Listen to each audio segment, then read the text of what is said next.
Hvis du jogger, så griner verden med dig. Hvis du græder, så griner verden af dig.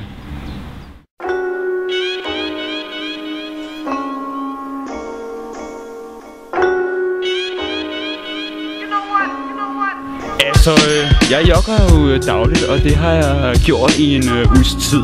Det hele begyndte jo faktisk med, at min onkel, han sagde til mig: Nevø, hvis du ikke begynder at lave noget nu, så knipper jeg dig.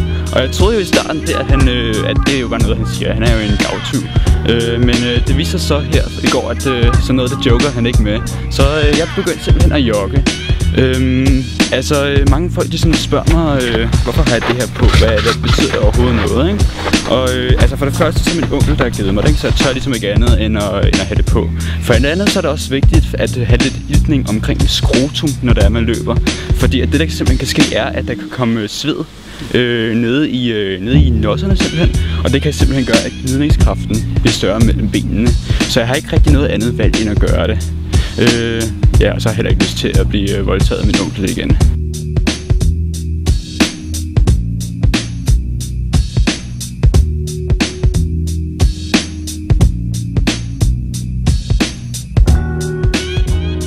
Det handler ikke kun om at jogge og nå til målet. Det handler også om, hvor lang tid det tager.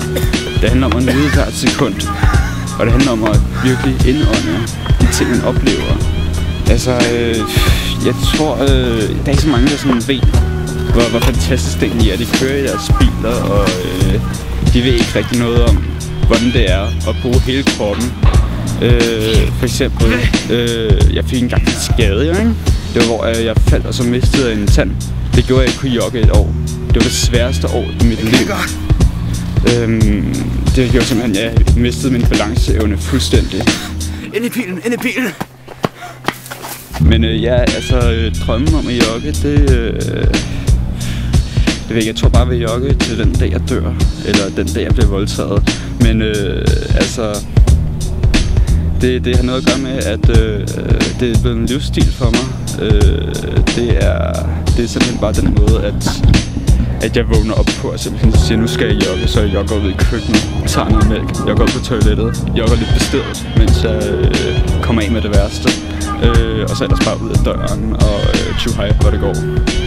Og så helt til ind om aftenen, ikke? Hvor jeg så kommer hjem, hvor jeg måske har mistet et ben, brækket en arm. Så det er en vild oplevelse, helt klart hver eneste gang. Det er sgu da Lars. Den går væk med dig, mand. Hey Lars, vi ses på torsdag, ikke? Yes! Det var min bedste ven. Jeg mødte ham for nogle dage siden i fitnesscenteret. Han er en flink fyr, du. Han er bare lidt knotten nogle gange, ikke?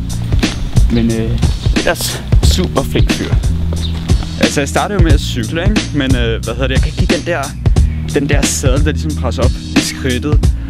Det forhindrer ligesom blodomløbet i mine testikler. Og det er jo ikke godt, når man jogger jo. Altså, der skal være liv i de der små sataner, for at holde benene i gang og holde det hele kørende, ikke?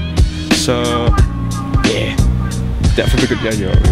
Og jeg er ikke bare jogger, vel? Jeg er ekstrem jogger, det vil sige, at jeg udfordrer mine grænser. Jeg er extreme. Jeg tager de sværeste ruter. Jeg udfordrer mig selv lige til grænsen. Jeg gør det hver eneste dag. For ellers så kommer min onkel efter mig.